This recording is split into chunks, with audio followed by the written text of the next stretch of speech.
diz a palavra de Deus: estava então enfermo um certo Lázaro de Betânia, a aldeia de Maria e de sua irmã Marta. E Maria era aquela que tinha ungido o Senhor com unguento, e lhe tinha enxugado os pés com seus cabelos, cujo irmão Lázaro estava enfermo. Mandaram-lhe, pois, suas irmãs dizer: Senhor, eis que está enfermo aquele que tu amas. E Jesus, ouvindo isso, disse: esta enfermidade não é para a morte, mas para a glória de Deus, para que o Filho de Deus seja glorificado por ela. Ora, Jesus amava a Marta e a sua irmã e a Lázaro. Ouvindo, pois, que estava enfermo, ficou ainda 2 dias no lugar onde estava. Depois disso, disse aos seus discípulos: vamos outra vez para a Judéia. Disseram-lhe os discípulos: Rabi, ainda agora os judeus procuravam apedrejar-te, e tornas para lá? Jesus respondeu: não há 12 horas no dia? Se alguém andar de dia, não tropeça, porque vê a luz deste mundo. Mas se andar de noite, tropeça, porque nele não há luz. Assim falou, e depois disse-lhes: Lázaro, o nosso amigo, dorme, mas vou despertá-lo do sono. Disseram, pois, os seus discípulos: Senhor, se dorme, estará salvo. Mas Jesus dizia isso da sua morte. Eles, porém, cuidavam que falava do repouso do sono. Então Jesus disse-lhes claramente: Lázaro está morto, e folgo, por amor de vós, de que eu lá não estivesse, para que acrediteis, mas vamos ter com ele. Amém, amados? Os irmãos podem sentar-se.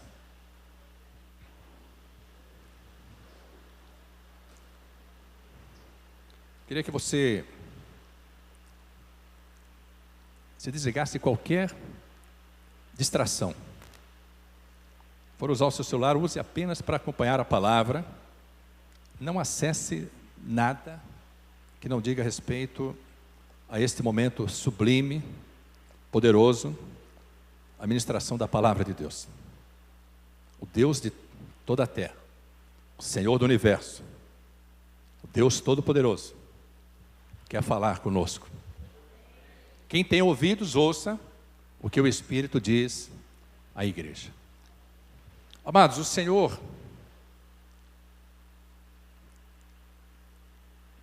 fez arder no meu coração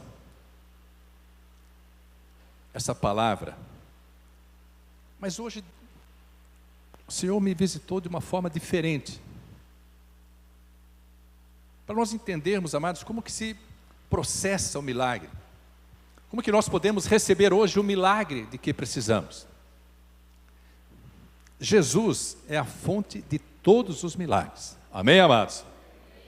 Jesus é a fonte de todos os milagres. Nele, através dele, por ele, para ele, são todas as coisas.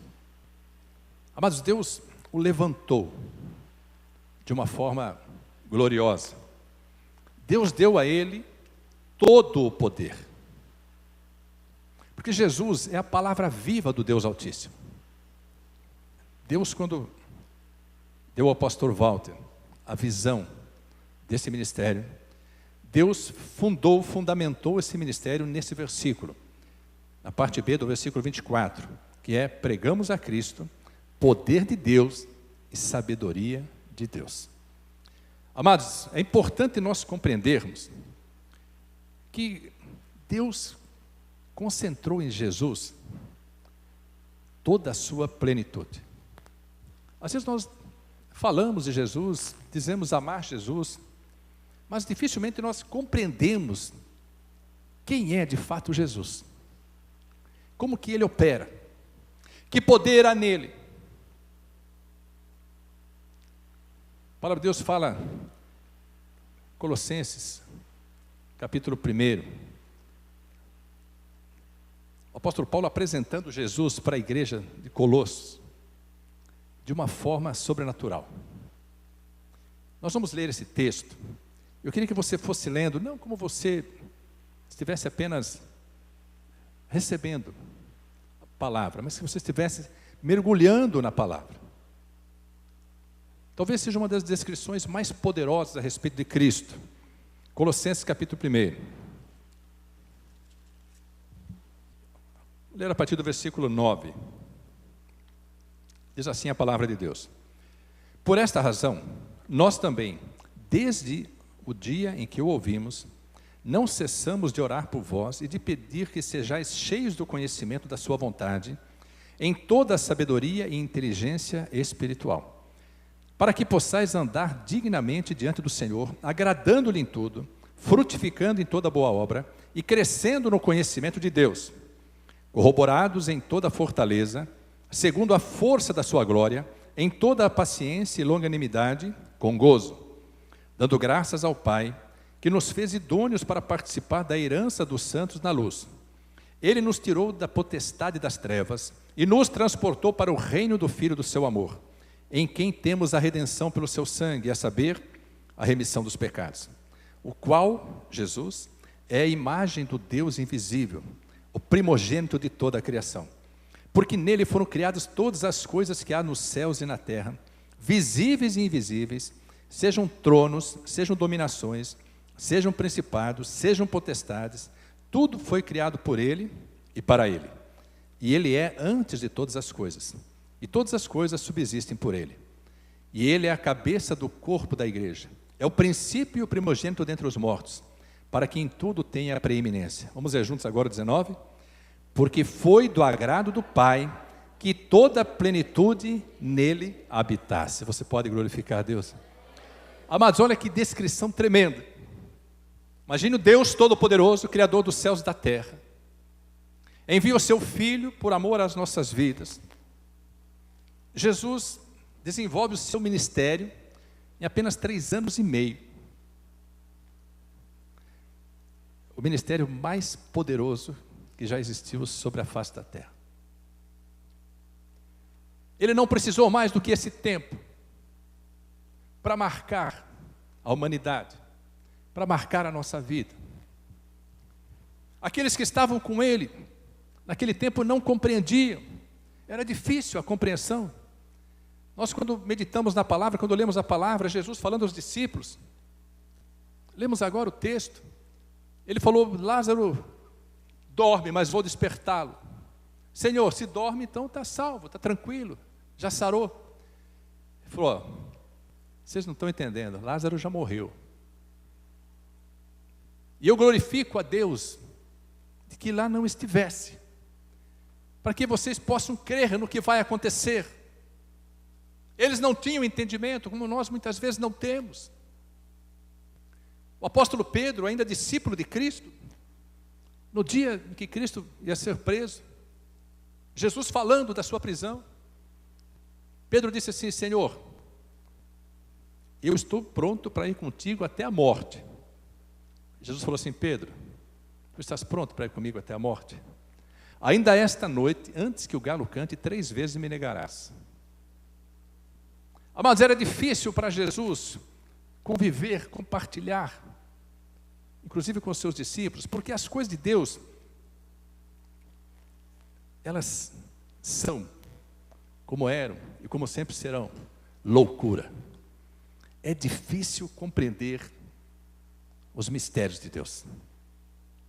Não é a inteligência humana, é necessário uma inteligência espiritual, é necessário um poder sobrenatural, para que nós possamos entender que processo é esse, que amor é esse do Pai, que entrega o seu Filho por amor a nós e que depois coloca no Filho a plenitude de todas as coisas. Eu quero dar uma boa notícia para você. Essa plenitude não cessou. Jesus Cristo é o mesmo ontem e hoje e será eternamente. Sabe o que significa isso?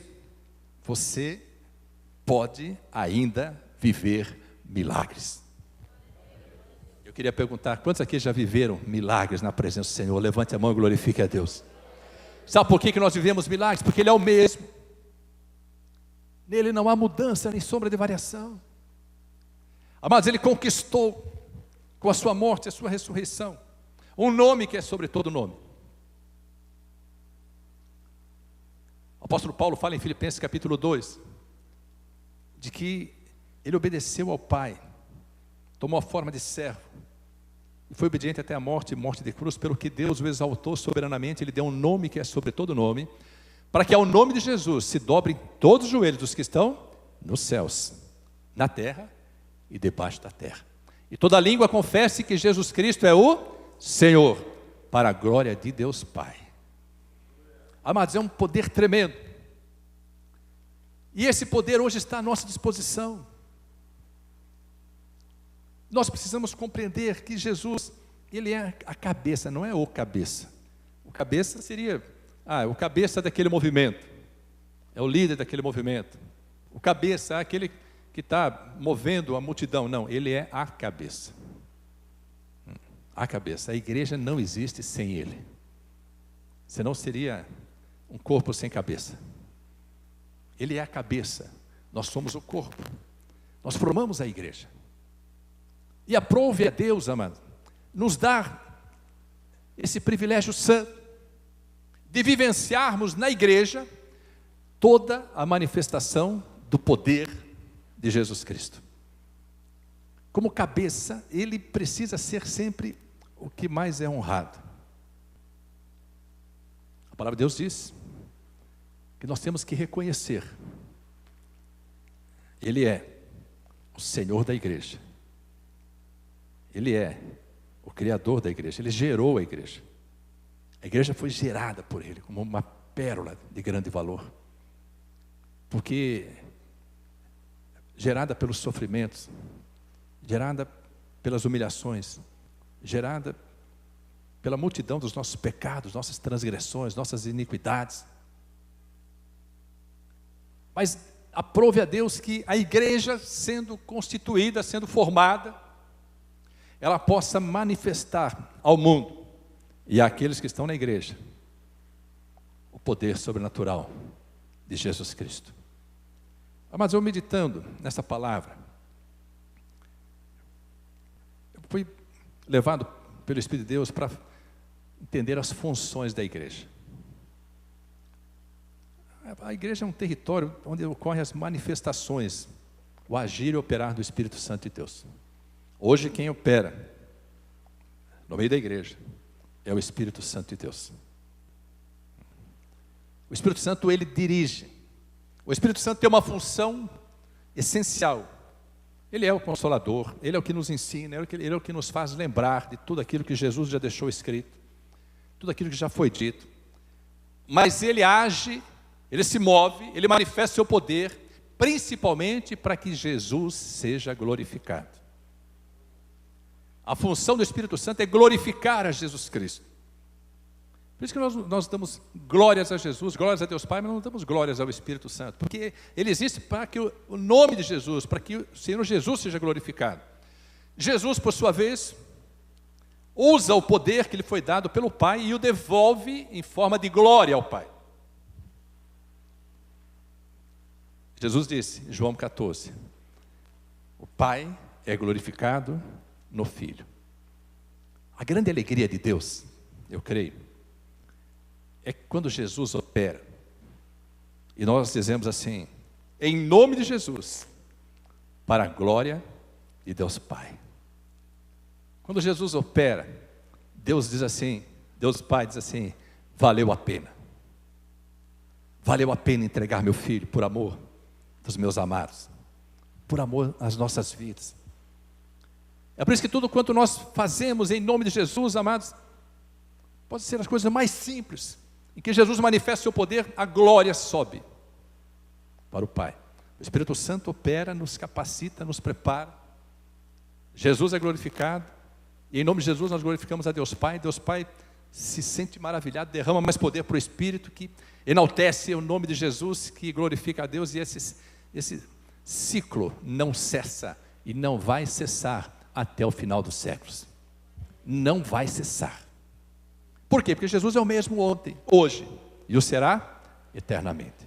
Mas a igreja, amados, ela foi preparada de tal forma, eu queria que você acompanhasse comigo, lá em Efésios capítulo 4. O que existe na igreja? Aí diz assim a palavra de Deus. E Ele mesmo, o Senhor, deu uns para apóstolos, e outros para profetas, e outros para evangelistas, e outros para pastores e doutores, querendo o aperfeiçoamento dos santos, para a obra do ministério, para a edificação do corpo de Cristo, que é a igreja, até que todos cheguemos à unidade da fé e ao conhecimento do Filho de Deus, a varão perfeito, à medida da estatura completa de Cristo, para que não sejamos mais meninos inconstantes, levados em roda por todo o vento de doutrina, pelo engano dos homens que com astúcia enganam fraudulosamente. Antes, seguindo a verdade em amor, cresçamos em tudo naquele que é a cabeça, Cristo, do qual todo o corpo, bem ajustado e ligado pelo auxílio de todas as juntas, segundo a justa operação de cada parte, faz o aumento do corpo para a sua edificação em amor. Nós estamos na igreja com o objetivo de sermos edificados, aperfeiçoados, crescer no conhecimento, chegarmos ao pleno conhecimento. Em algumas versões assim, até que todos cheguemos ao pleno conhecimento do Filho de Deus. O Filho de Deus é Jesus Cristo, e Jesus Cristo é a palavra viva do Deus Altíssimo.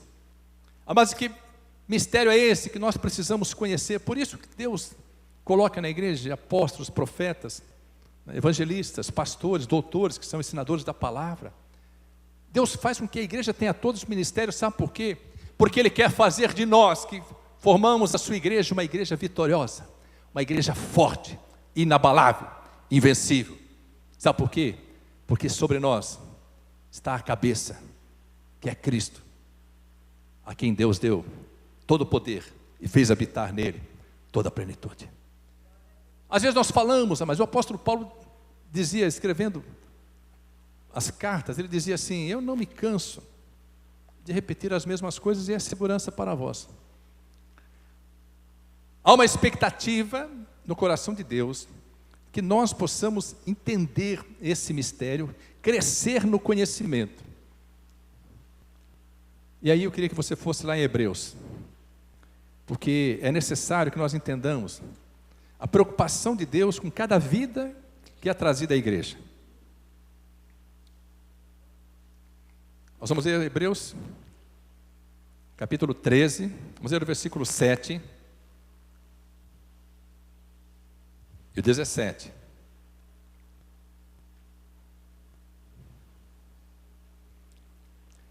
Diz assim, vamos ler juntos, versículo 7, Hebreus 13, 7, diz assim a palavra de Deus: lembrai-vos dos vossos pastores, que vos falaram a palavra de Deus, a fé dos quais imitai, atentando para a sua maneira de viver.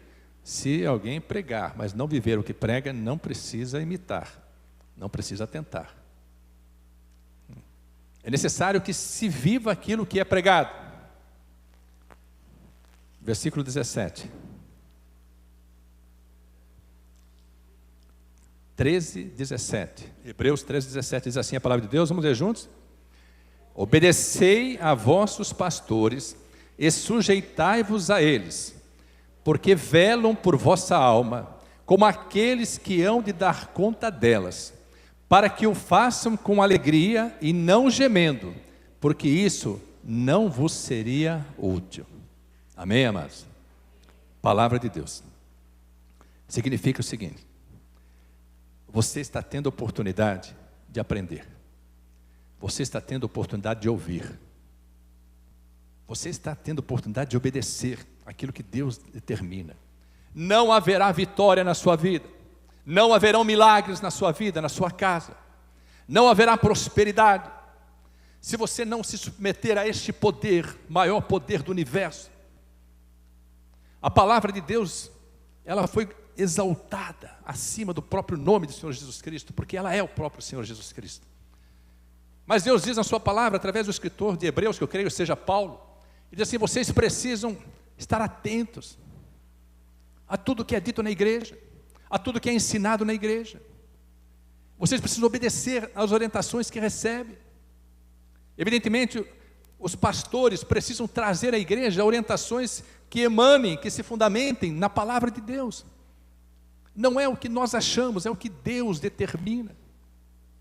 Por isso que às vezes, amados, nós ouvimos dos nossos pastores palavras que nem sempre nos agradam, nem sempre nos alegram, mas que, se forem obedecidas, nos edificarão. Não é para ser agradável, é para ser um instrumento. Nós somos apenas instrumentos nas mãos de Deus, para cumprir aquilo que Deus quer que seja feito. E quando Deus fala assim, obedeceis a vossos pastores, eu também tenho que obedecer ao meu pastor. Todos nós temos pessoas acima de nós. Todos temos. Temos que obedecer, sabe por quê? Para que eles tenham alegria quando forem prestar contas a Deus das nossas vidas. Eles podem dizer, ó, foi uma bênção, não me deu trabalho. E às vezes entra alguém assim e fala, e lá? Ai, Senhor, esse judiou. Senhor, eu gemi. Está escrito aqui? Para que eles prestem contas com alegria e não gemendo. Porque isso atrapalha o ministério do pastor? Não, fala assim, isso não vos seria útil. Então, amado, nós precisamos entender que Deus está disponibilizando para nós todos condições para que possamos viver milagres. Eu queria que você pudesse compreender. Deus está nos preparando para vivermos milagres. E os milagres acontecem através de Cristo, do seu poder, do seu nome, do seu sangue. Para isso a igreja existe. E eu destaquei 3 grandes funções da igreja. A primeira vez que Deus me deu isso, meditando na palavra.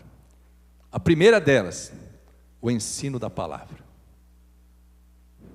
Esse é o básico. O ensino da palavra significa preparação. Deus está preparando através do ensino da palavra, do conhecimento da palavra, um exército de valentes. Estamos sendo aperfeiçoados. Nós precisamos aprender, a palavra está sendo ensinada.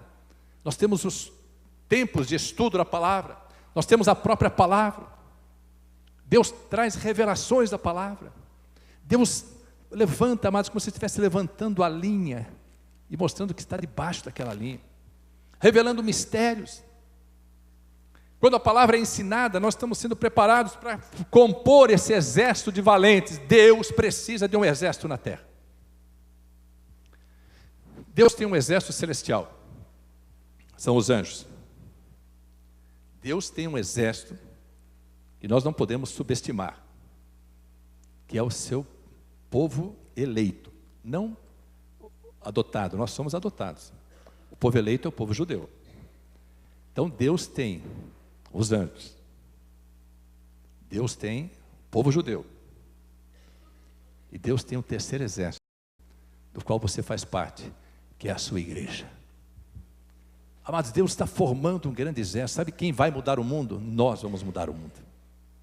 Com as nossas atitudes, com os nossos fundamentos na palavra, com a observância da palavra, a prática da palavra, com as nossas orações, com o mover dos nossos corações, intercedendo pela nação, intercedendo pelo mundo.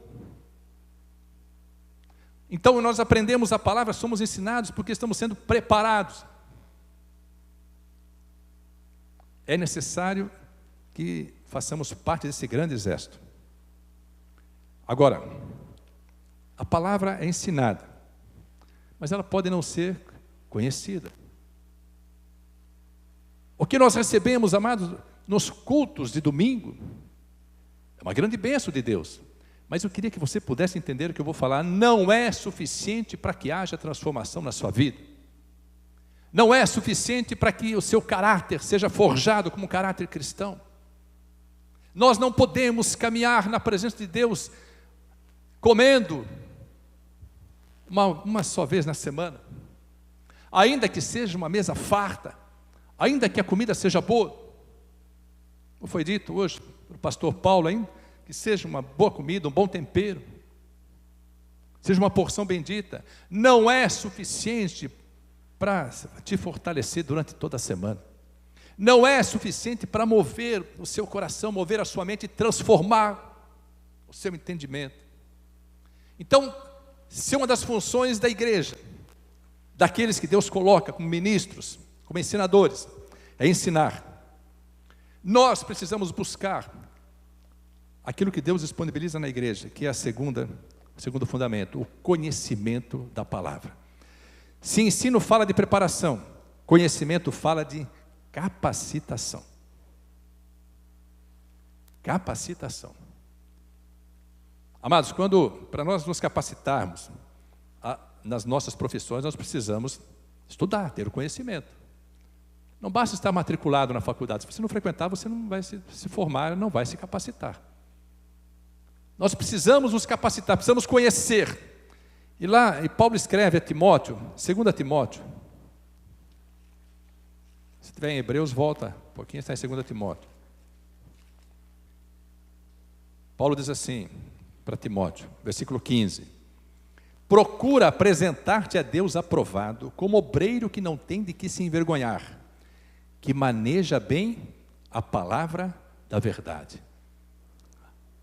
A palavra da verdade é uma espada. Bom, quem não souber manejar a espada, não entra numa luta de espada. Se você não souber manejar a espada, não entre em guerra. Se prepare, porque senão você vai ser derrotado. Mas às vezes nós menosprezamos o poder do inimigo que anda ao derredor, rugindo como um leão, buscando a quem possa tragar. Mas é necessário que nós conheçamos esta palavra. Somos ensinados, mas não basta apenas ser ensinados, precisamos querer aprender, querer conhecer. Porque quando você maneja bem a palavra, a espada do Espírito, seja qual for o ataque do inimigo, você está pronto para contra-atacar. Quando o diabo disse para Jesus no deserto: se tu és o Filho de Deus, fazer com que estas pedras se transformem em pães. Jesus sacou da espada e falou assim: está escrito, nem só de pão viverá o homem, mas de toda a palavra que sair da boca de Deus. O diabo o levou até o templo e disse para ele: se tu és o Filho de Deus, pode saltar daqui, porque está escrito no Salmo 91, que Deus dará ordem aos seus anjos a teu respeito para te guardarem, para que tu não tropeces, para que não te machuques. Estava tentando Jesus, ele é o tentador. Jesus falou assim: também está escrito, não tentarás o Senhor teu Deus. Irmãos, o diabo estava sacando a espada, falando da palavra. Se nós formos incautos, se nós não tivermos o conhecimento, nós vamos ser pegos desprevenidos e depois, amados, é um abraço. Por que muitos de nós caímos? Por que muitos de nós não recebemos as porções que Deus tem para a nossa vida? Porque não sabemos manejar a espada. Na hora da guerra, na hora da luta, não adianta você pegar a Bíblia, dizer assim: eu tenho a Bíblia. Satanás vai falar assim: eu conheço ela, conheço tudo dela. Amados, nós temos que entrar nessa guerra em igualdade de condições. A nossa luta não é contra a carne e o sangue, diz Efésios capítulo 6, versículo 10 em diante. Nós lutamos contra o reino espiritual, potestades, principados, espíritos das trevas, hostes espirituais da maldade. Nós não podemos entrar lá como neófitos. Por isso é necessário que a igreja se preocupe em ensinar e que o povo se preocupe em ter o conhecimento da palavra. Jesus disse para os discípulos e para aqueles que estavam junto dele, disse assim, Mateus 22, 29 diz assim: vocês erram por não conhecerem as Escrituras, e não conhecendo as Escrituras, vocês não conhecem o poder de Deus. Nós precisamos manejar essa espada. Terceiro fundamento: a igreja precisa agir para que haja a prática da palavra. Ensino da palavra, preparação. Conhecimento da palavra, capacitação. Prática da palavra, ação. Quando nós praticamos a palavra, há uma liberação do poder de Deus para vencermos todas as lutas, para edificarmos a nossa vida, a nossa casa espiritual. Jesus disse, Mateus capítulo 7, do versículo 24 em diante, ele fala assim: todo aquele, pois, que ouve estas minhas palavras e as pratica, compará-lo-ei ao homem prudente que edificou a sua casa sobre a rocha. Mas todo aquele que ouve estas minhas palavras e não as pratica, assemelhá-lo-ei ao homem imprudente que edificou a sua casa sobre a areia. Esses dois são duas espécies de crentes que estão na igreja. Existem aqueles que ouvem e praticam, aqueles que ouvem e não praticam. Os que não praticam, não adianta edificar, porque a casa vai cair. Os que praticam, pode vir quaisquer guerras, quaisquer lutas, quaisquer afrontas, quaisquer ataques do inimigo. Esses serão aqueles a quem Paulo se refere dizendo assim: quem nos poderá separar do amor de Deus? A tribulação, a angústia, a perseguição, a fome, a nudez, a espada, o perigo. Porque contra todas essas coisas nós somos mais do que vencedores por aquele que nos amou. Aquele que nos amou é Cristo, Cristo é a palavra. Tendo a palavra nós somos mais que vencedores. Não adianta, mas não existe fórmula mágica. A fórmula é conhecer e praticar. Sabe por quê? Porque Deus quer que você faça parte de um exército de valentes. É por isso que você está aqui. Deus não quer que você saia apanhando do inimigo. Deus não quer que você saia sendo derrotado. Deus não quer que você saia vendo milagres só na vida dos outros. Deus quer que você entenda esse mistério. Ele está te preparando para compor um exército de heróis da fé. Aqueles que conhecem a palavra, que invocam o poder da palavra. Eu queria que você entendesse esse mistério. Se você faz parte de um exército, é porque junto de você existem soldados que têm o mesmo objetivo que o seu. Não existe exército com objetivos diferentes. Não dá para estar no exército aquele que quer combater o inimigo e aquele que quer se aliar ao inimigo.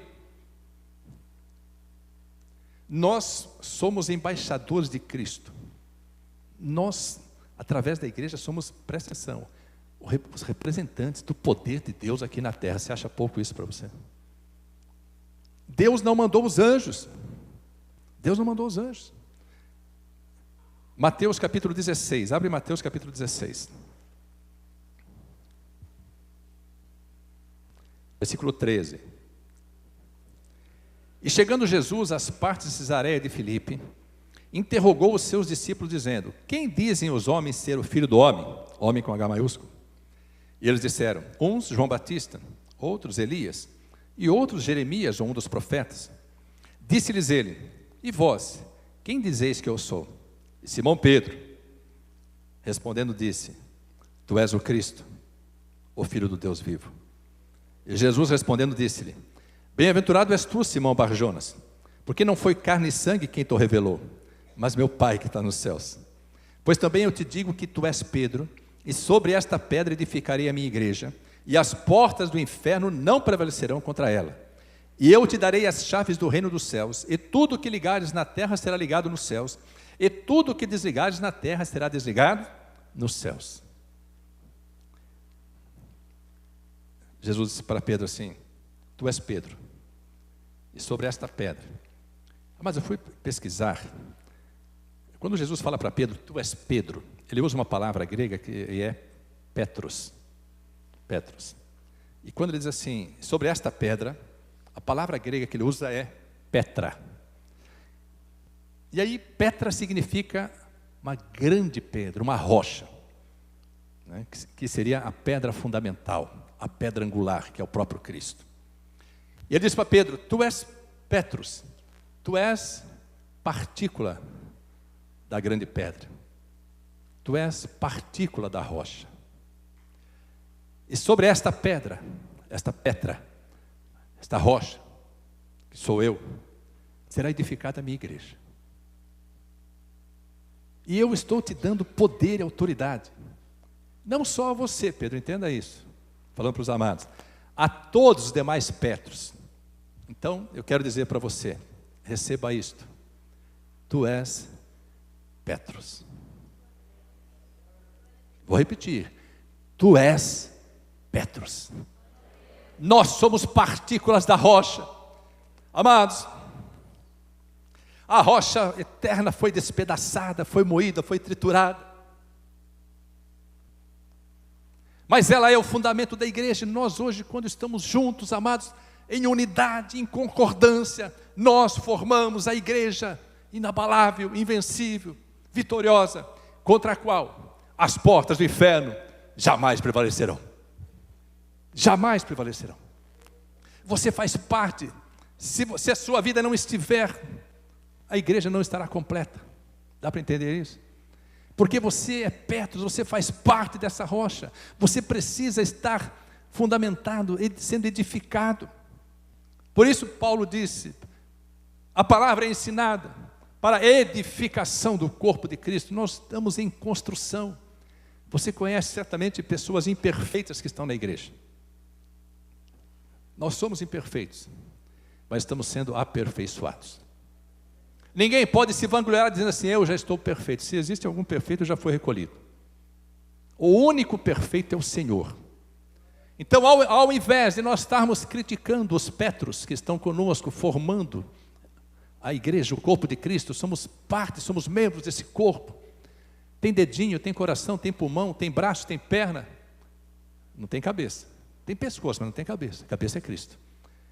Nós formamos esse corpo que quando Jesus olha, vê o corpo perfeito, porque a igreja está sendo preparada para ser apresentada a Ele mesmo.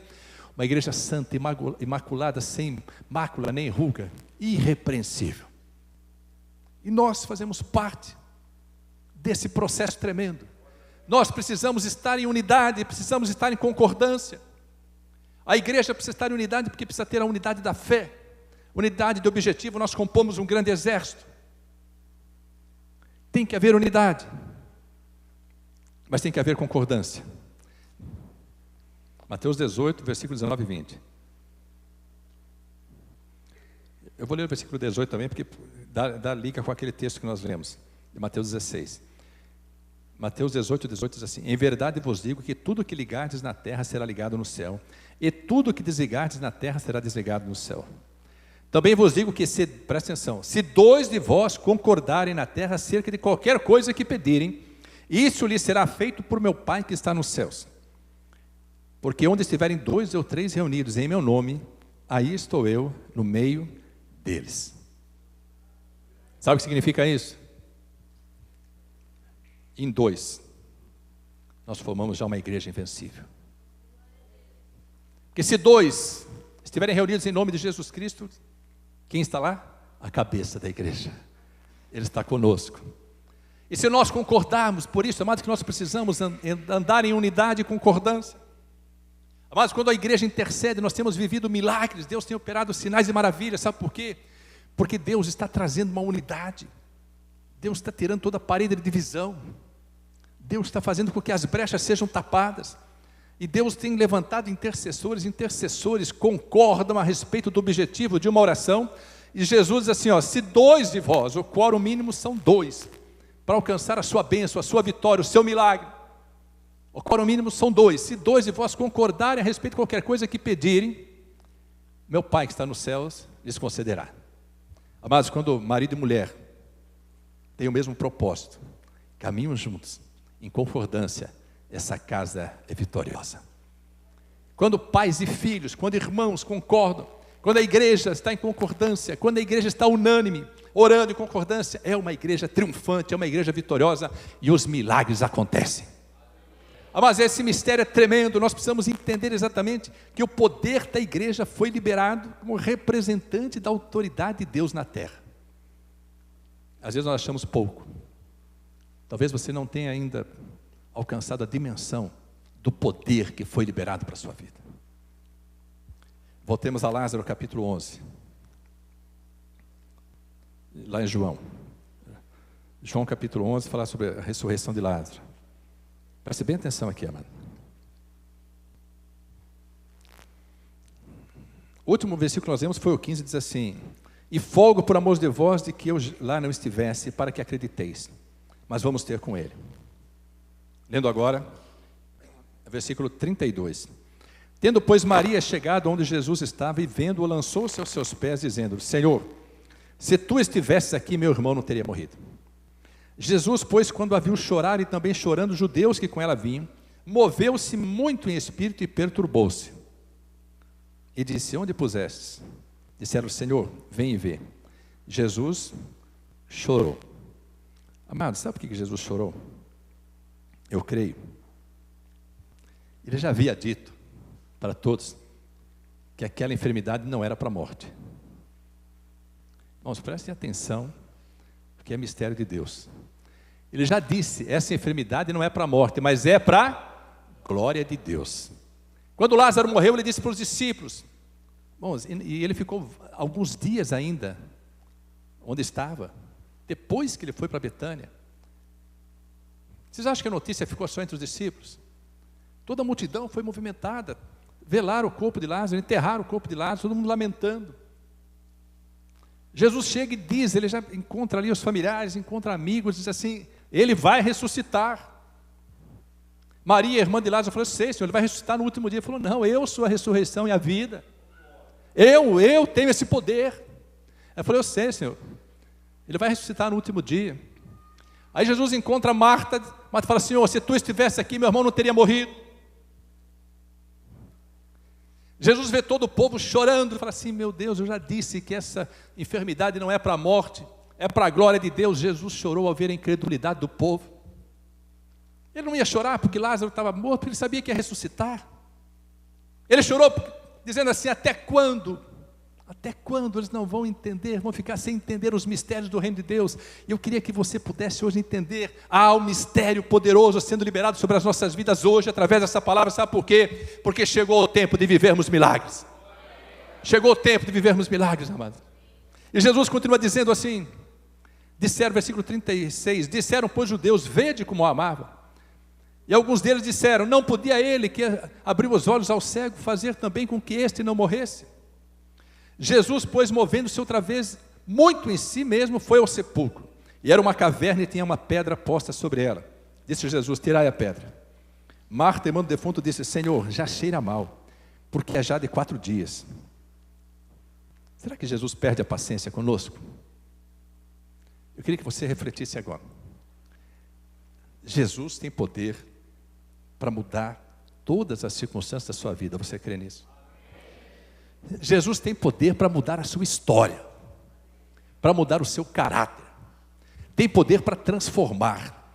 Amados, os 3 milagres de Jesus, que a ciência não consegue explicar, nem os feiticeiros, nem os bruxos conseguem explicar, foi a transformação de água em vinho, a multiplicação dos pães e os peixes, e a ressurreição de Lázaro. A ciência não consegue explicar, porque não tem fundamento algum. Você pode transformar vinho em água, mas água em vinho não consegue. A ciência não consegue. Como que você multiplica pão? Partindo o pão e o pão crescendo, partindo o pão e o pão crescendo, servindo o peixe crescendo. Irmãos, Deus opera no sobrenatural. E se nós formamos um grande exército de fé, eu quero dizer para os amados, nós vamos viver o sobrenatural. E este será um ano de grandes bênçãos, grandes vitórias, grandes milagres. Sabe por quê? Porque chegou o tempo de vivermos milagres. Chegou o tempo, creia nisso. Mas é necessário que você creia e haja. Jesus disse assim, tirai a pedra. Existe uma ação que Deus espera da nossa vida. Existe uma atitude que Deus espera de nós. Para que os milagres se realizem, Deus espera de nós manifestações de fé, atitudes de fé, para que o milagre se materialize. Tirai a pedra, Senhor, mas está cheirando mal, tira a pedra, tira a pedra. Eu disse que essa enfermidade não é para a morte, mas é para a glória de Deus. O Deus Pai vai ser glorificado agora através do milagre que o Filho vai realizar. Será que vocês conseguem entender isso? Eu não sei quanto tempo ele ficou convencendo aqueles, tira a pedra. Foram tirar a pedra, e o milagre se realizou. Equipe de louvor sobre o altar. Sabe por que o milagre se realizou? Porque é necessário, amados, que nós vejamos a manifestação da glória de Deus em nossas vidas. É necessário que nós compreendamos esse grande mistério. É necessário que nós estejamos em unidade, é necessário que nós estejamos em concordância, é necessário que nós aprendamos, que nós conheçamos a palavra, que nós pratiquemos a palavra. A atitude de tirar a pedra significa, ainda que eu não esteja crendo o suficiente, eu vou agir, porque Deus está mandando agir. Eu queria que você hoje pudesse tomar uma atitude. Eu não sei o que precisa na sua vida ser ressuscitado, eu não sei o que precisa ser transformado, eu não sei o que precisa ser multiplicado. Eu posso dizer para você que aquele que tem todo o poder está aqui hoje. Ele passeia no meio dos castiçais. O poder do Altíssimo está liberado sobre as nossas vidas, para nós vivermos milagres.